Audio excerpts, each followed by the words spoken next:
Bueno, quiero, antes que nada, recién vine de mi terruño, Medellín, Colombia, ¿no? Y allá estuve con bastantes hermanos y les están mandando muchos saludos a todos ustedes que siempre nos tienen también en oración y eso es de gran bendición. Es bueno volver a la tierra después de tantos años. Creo que salí hace 36 años de mi pueblo. Y bueno, volver es algo maravilloso, por todo, especialmente por la comida.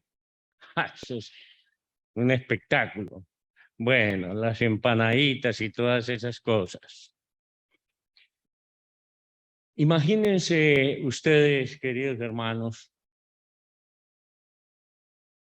lo que sentiría un hombre allá en África hace algunos años cuando existía la esclavitud, ser arrebatado de su tierra, su familia, de todas las cosas que ama, para ser llevado violentamente a otro lugar.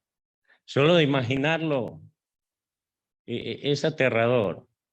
Uno no podría quizás sufrirlo o vivir con eso. Ellos lo tuvieron que hacer, pero algunos que no quisieron, bueno, dieron sus vidas por la libertad. Creo que tenemos que pensar mucho acerca de lo que está sucediendo hoy en día. Hay un tipo de violencia que parece que no se sintiera que es tan violenta, que parece que solo va y nosotros la miramos pasar. Por eso titulé la disertación en este día, La verdad está siendo cautivada. Creo, hermanos, que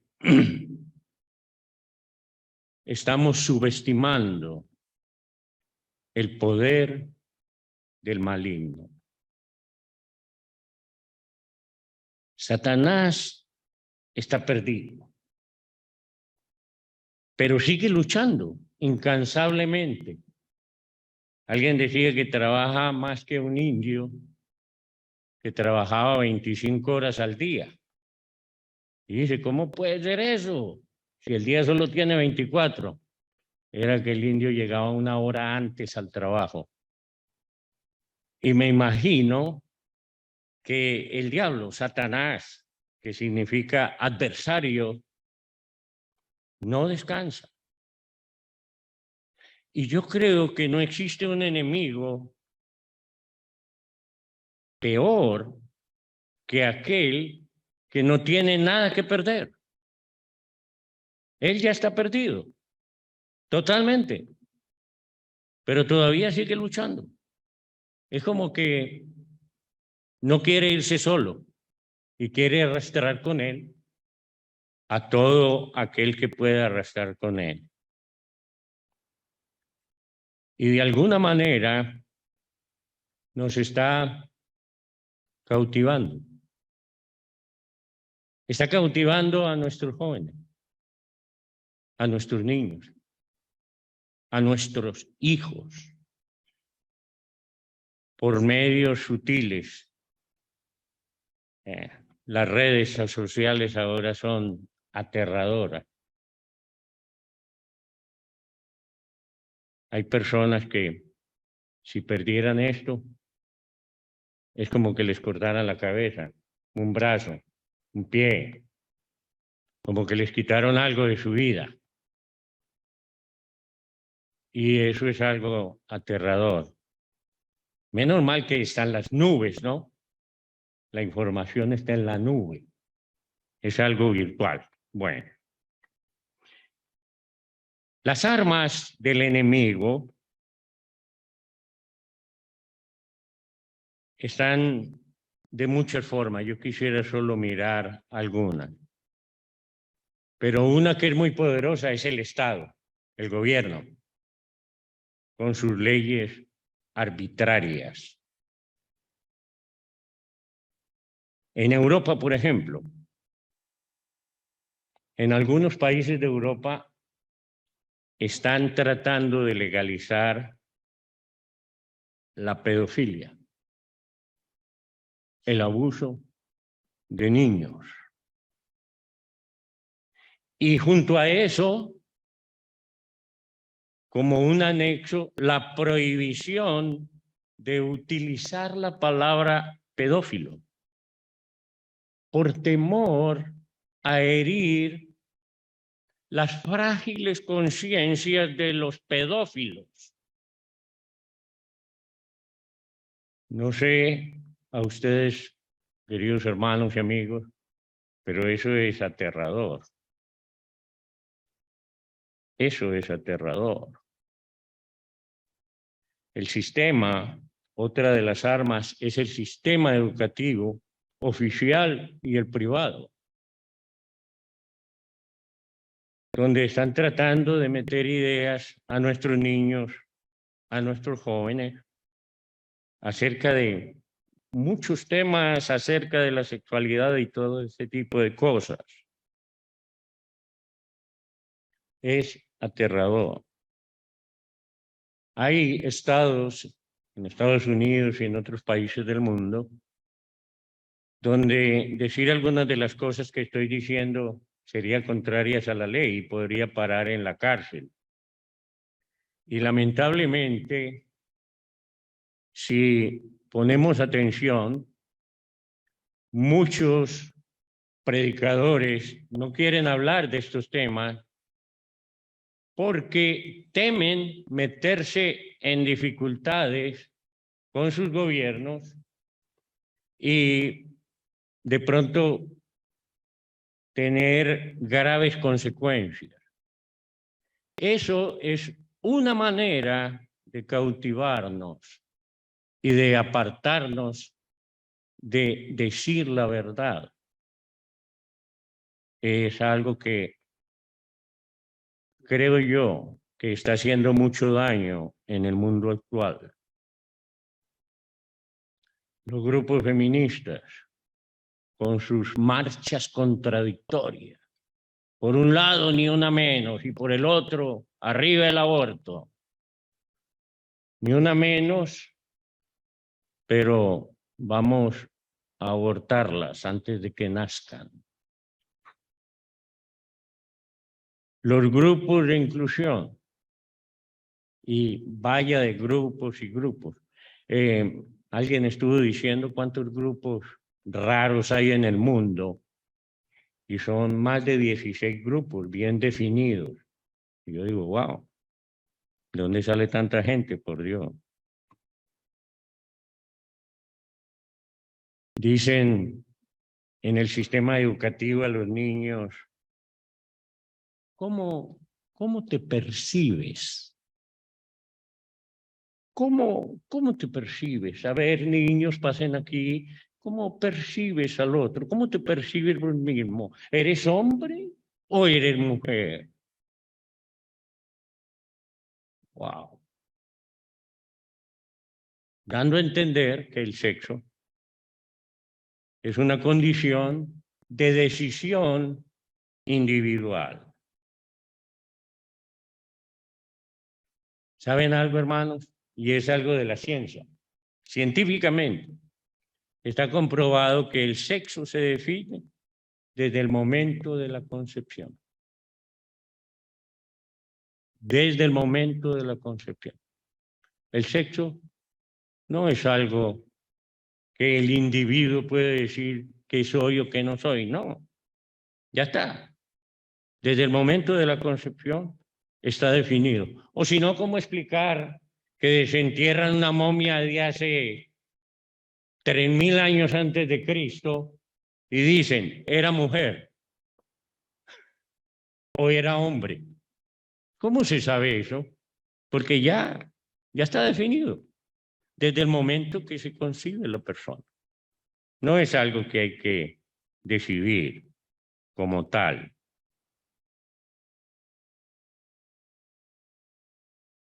Decía un escritor español, Miguel de Unamuno, ¿soñamos nosotros con Dios o Dios sueña con nosotros?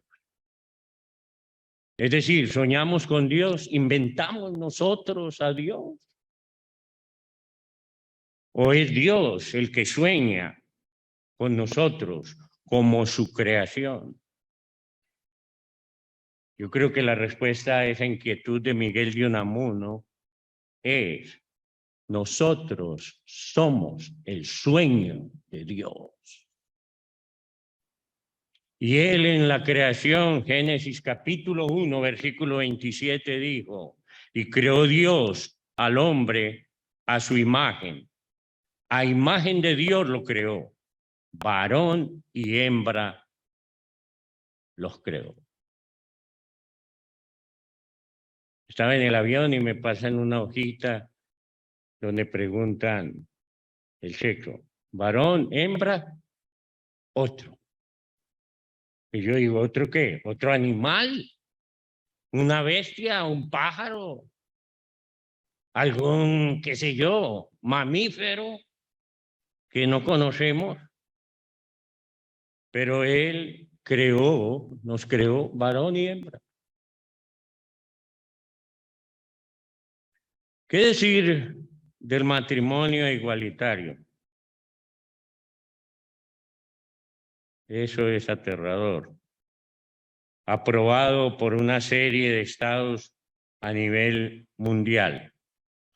El matrimonio igualitario, o sea, sin diferencias de sexo, puede ser hombre, mujer, mujer, hombre, hombre con hombre, mujer con mujer. Y dicen ellos que lo aprueban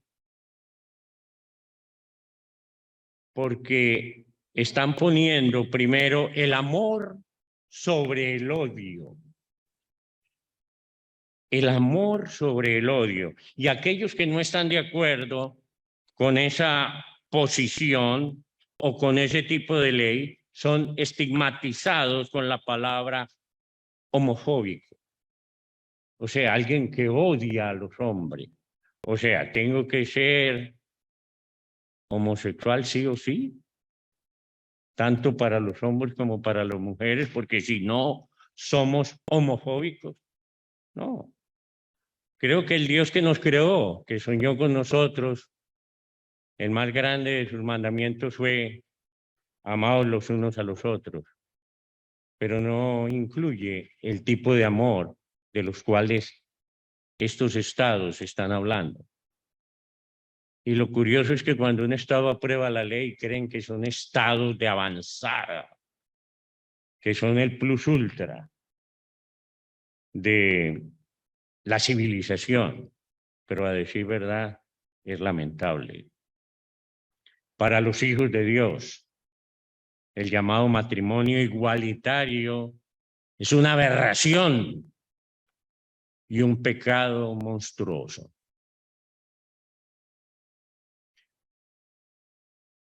No hay mucho que avanzar sobre el tema, pero podríamos decir que hay solo un ejemplo en la Biblia poderoso que nos serviría mucho. Está en Génesis 13:13, 18:20, 19:24 y 19:28. Dice en Génesis 13:13, mas los hombres de Sodoma eran malos y pecadores contra Jehová en gran manera. No eran solo malos, eran muy malos. 18:20 de Génesis. Entonces Jehová le dijo, por cuanto el clamor contra Sodoma y Gomorra se aumenta más y más y el pecado de ellos se ha agravado en extremo. Ahí les va. 19:24. Entonces Jehová hizo llover sobre Sodoma y sobre Gomorra azufre y fuego de parte de Jehová desde los cielos. 19:28. Y miró hacia Sodoma y Gomorra y hacia toda la tierra de aquella llanura miró.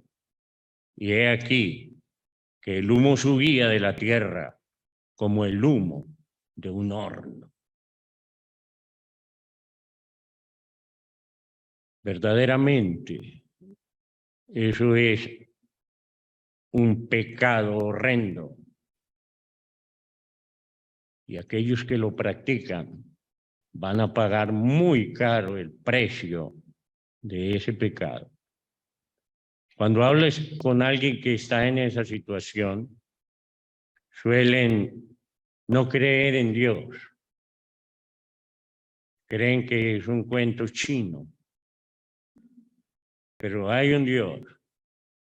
Y vaya que ha mostrado su poder y su grandeza y su desprecio por aquellos que infringen la ley divina con esas aberraciones.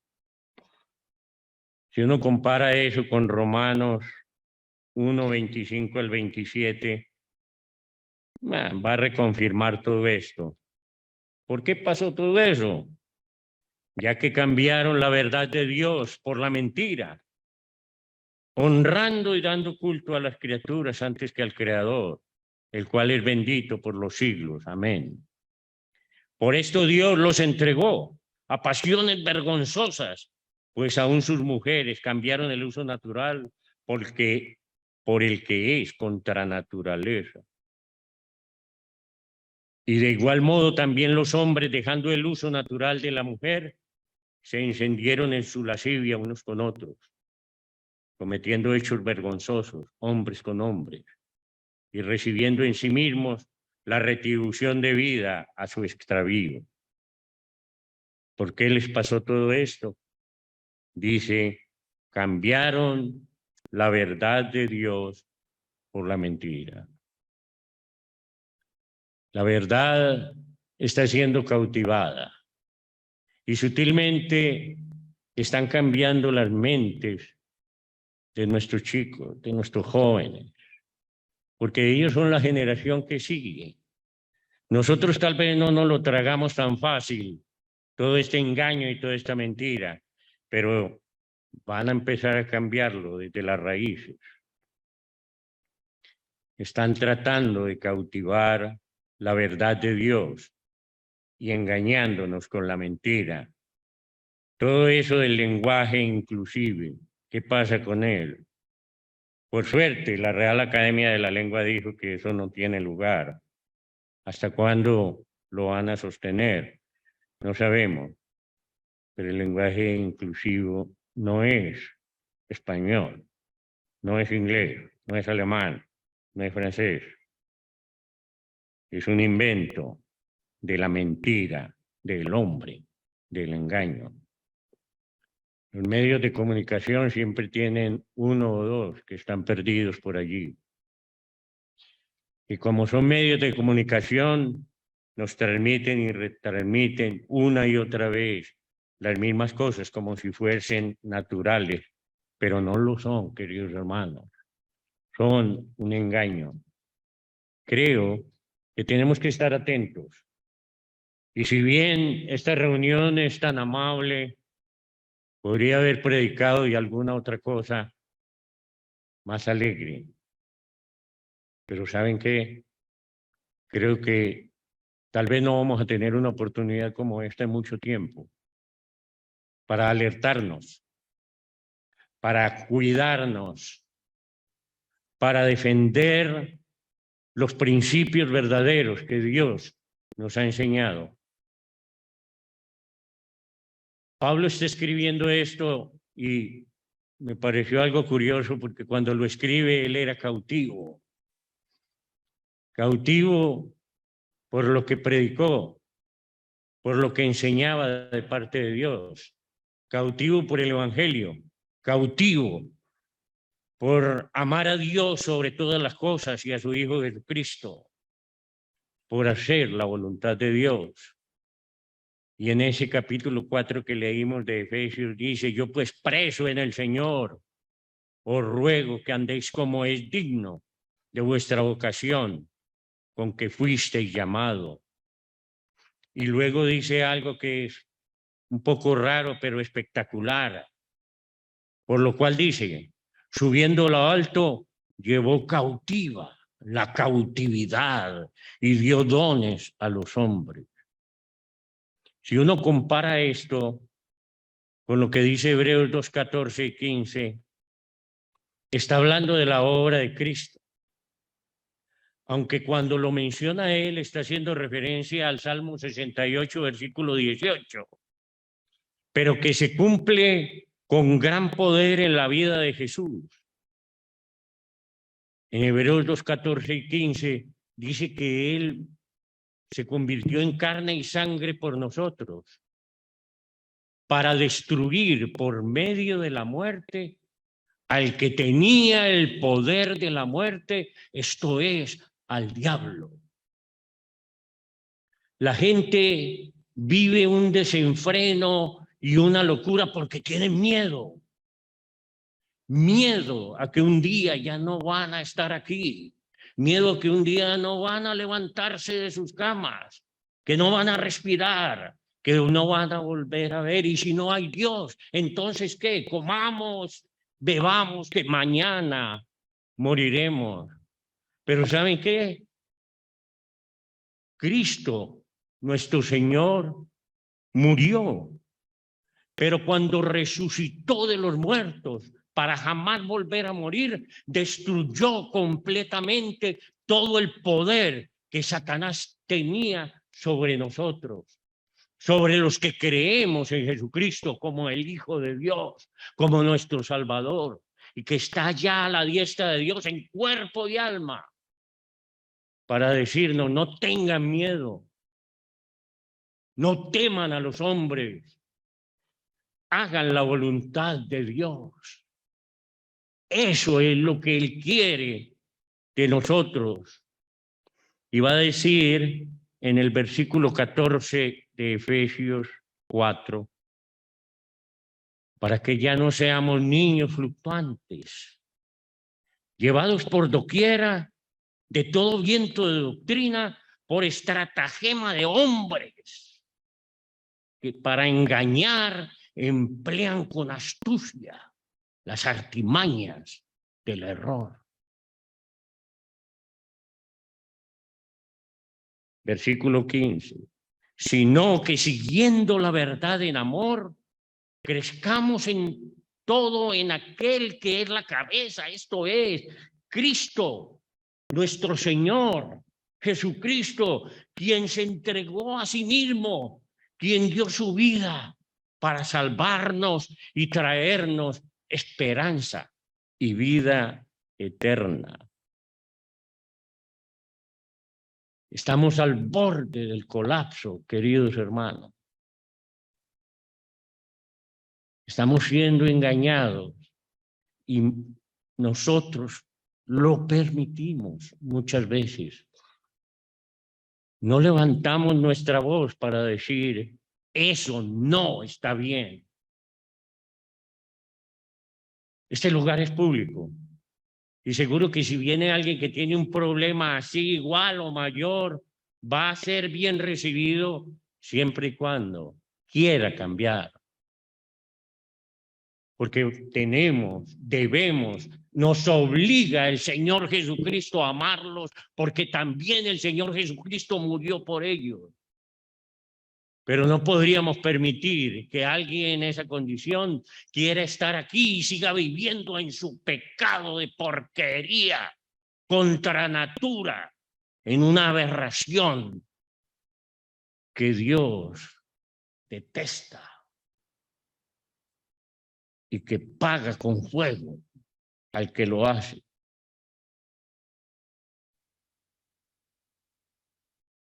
Ahora es necesario ponernos la armadura, hermanos.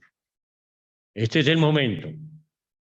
Eso es lo que dice el apóstol Pablo en Efesios capítulo 6, versículo 11 en adelante, dice, vestidos de toda la armadura de Dios, para que podáis estar firmes contra las acechanzas del diablo. Porque no tenemos lucha contra sangre y carne, sino contra principados, potestades, contra los gobernadores de las tinieblas en este siglo, contra huestes espirituales de maldad en las regiones celestiales. Por tanto, tomad toda la armadura de Dios para que podáis resistir en el día malo y habiendo acabado todo, estéis firmes. Estad pues firmes, ceñidos vuestros lomos con la verdad y vestidos con la coraza de justicia y calzados los pies con el apresto del evangelio de la paz. Sobre todo, tomad el escudo de la fe con el que podáis apagar los dardos de fuego del maligno y calzados los pies con el apresto del evangelio de la paz. Y sobre todo, tomad el escudo de la fe con que podáis apagar estos dardos. Y tomad el yelmo de la salvación y la espada del Espíritu, que es la palabra de Dios. No hay otra cosa que hacer, queridos hermanos. Cuando hablamos de las tentaciones, en la mente de nosotros pasan todas las tentaciones juntas, buenas, malas, aberraciones, no aberraciones. Algunas tentaciones pasan y hasta son buenas, porque quizás es un buen pensamiento, quizás tenemos la tentación de hacer lo bueno. No nos resistamos ante ese tipo de tentación, pero fortalezcámonos en el Señor. Amados hermanos en Cristo Jesús, la verdad no está cautiva. La verdad es la verdad. Y lo que tiene que pasar, va a pasar. Asegurémonos de estar del lado correcto de la cancha. Cuidemos a nuestros jóvenes. Cuidemos a nuestros niños. Cuidemos a nuestros hijos. Metámonos en sus vidas de alguna manera. ¿Qué están haciendo? ¿Con quién están? ¿Qué están mirando en la TV, en las redes, en TikTok? Hay cosas que nos hacen reír en TikTok, pero hay cosas que son evidentemente perversas. Yo quisiera pues invitarlos a que luchen con toda la armadura de Dios en sus vidas. ¿Y qué más puedo decirles? Que Dios los bendiga en esta mañana. Dios bendiga su palabra en cada uno de ustedes. Y mil gracias por su fina atención.